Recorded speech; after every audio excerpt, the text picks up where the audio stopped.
Installing a PCIe retainer.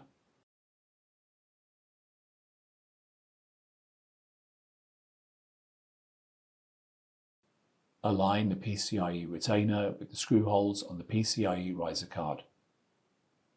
Fasten the 3 screws to secure the PCIe retainer to the PCIe riser card.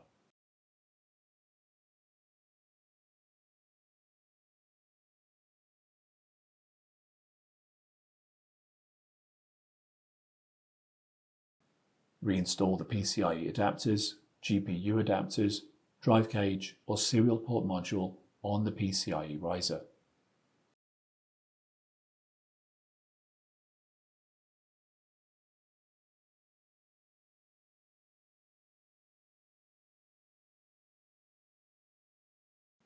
Install the PCIe riser.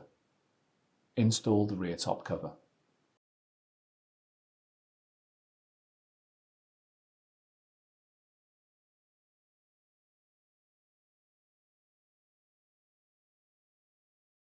Install the front top cover.